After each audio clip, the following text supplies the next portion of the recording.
ভারতবাসীর জন্য সুখবর।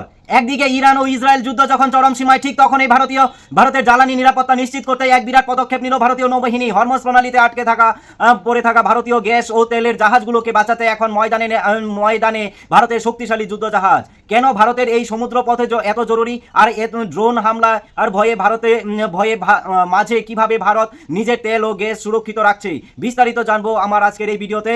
আপনারা জানেন যে বিশ্বের তেলের বাণিজ্য 20% এবং ভারতের মোট এলপিজি আমদানির সিংহভাগ আসে এই সরু হরমুজ প্রণালী দিয়ে। কিন্তু বর্তমানে ইরান ও ইসরায়েল যুদ্ধের কারণে এই একটি ডেঞ্জারাস জোন হয়ে গিয়েছে এই হরমুজ প্রণালীটি।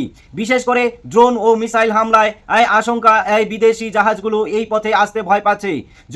যদি এই পথে বন্ধ হয়ে যায় তবে ভারতের রান্নার গ্যাসের হাহাকার শুরু হয়ে যেতে পারে।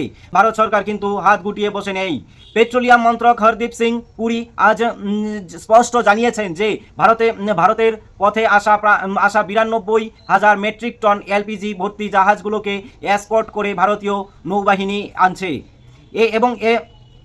আইএনএস কলকাতা আরও বেশ কয়েকটি ডেস্ট্রয়ার এখন ওমান উপসাগর ও পারস্য উপসাগরে টহল দিচ্ছে। ভারতীয় ড্রোন ও নজরদারি বিমান সারাক্ষণ আকাশে উড়ছে যাতে আকাশপথে কোনো হামলা না হয়। এই সাহসী পদক্ষেপের কারণেই বিশ্বের অন্য দেশে যখন গ্যাসের সংকটে ভয় পাচ্ছে, তখন ভারতীয় নিরবিচ্ছিন্ন সরবরাহ বজায় রাখতে পারছে।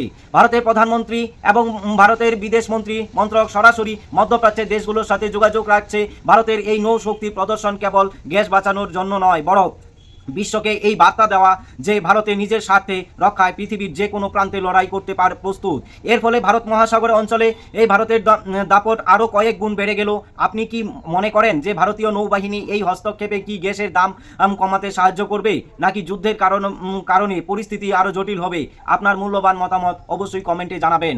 আর আরেকটি কথা আমি বলে দিচ্ছি এখানে, যে গ্যাস নিয়ে কেউ প্যানিক করবেন না। ভারত সরকার কিন্তু বলে দিয়েছে যে গ্যাসের কোনো ধরনের ঘাটতি নেই এবং অযথা কেউ বুকিং করে স্টোর করে রাখবেন না। আর ভারত সরকারের আরেকটি যেটা হয়েছে, 25 দিন পর যে নতুন নিয়ম আপডেট হয়েছে, 25 দিন পর কিন্তু আবার পুনরায় গ্যাস করা যাবে, বুকিং করা যাবে। প্রথম যে হয়েছিল বুকিং করার আগে যেটা ছিল 21 দিনের নিয়মটা পরিবর্তন করে 25 দিনে করা হয়েছে। তার পাশাপাশি আরেকটা নিয়ম যেটা করেছে সেটা হচ্ছে পিএনজি, যারা পাইপলাইনের মাধ্যমে যারা গ্যাস গ্যাস যাদের বাড়িতে পৌঁছাতো, তারা যে গ্যাস সিলিন্ডার বুকিং করে রেখে স্টোর করে রাখতো, তো ভারত সরকার সেটার উপরেও কিন্তু একটি নতুন নিয়ম এনেছে। সেই নিয়মের আওতাতে কিন্তু পিএনজি যাদের পাইপলাইনের দ্বারা গ্যাস আছে, তারা এলপিজি তারা ব্যবহার করতে পারবে না এবং এলপিজি সিলিন্ডার তাদেরকে সারেন্ডার করার জন্য বলা হয়েছে ভারত সরকার থেকে। তো এর জন্য কিন্তু একটি এই কাজ করাতে ভারতের যেই গ্রামের যেই অঞ্চলগুলোতে এই গ্যাসের পাইপলাইন পিএনজি নেই, তো সেই জায়গায় পৌঁছে যেতে পারে। কিন্তু ভারতের এই এলপিজি যে সমস্যাটা, সেই সমস্যা দূর হয়ে যেতে পারে। যারা এই পিএনজির আওতাতে আছে আবার এলপিজি বুকিং করে স্টোর করে রাখছিল, তাদের গ্যাসগুলো যখন গ্রামাঞ্চলের অন্যান্য যেই জায়গায় পিএনজি নেই সেই জায়গায় যখন পৌঁছে যাবে, তাহলে গ্যাসের সমস্যা অনেকটা দূর হয়ে যাবে। তার পাশাপাশি যারা দোকানের জন্য যে সমস্ত হতো, তাদের উপরেও কিন্তু তারা কিন্তু জালিয়াতি অনেক জায়গায় দেখা গিয়েছে, যে বাড়িতে ব্যবহার করা রান্নার গ্যাস ব্যবহার করে তারা রেস্টুরেন্ট বা কোনো দোকান চালাতো। তো সেই জায়গাগুলো কিন্তু এখন কড়া নজরদারিতে চলছে ভারত সরকারের।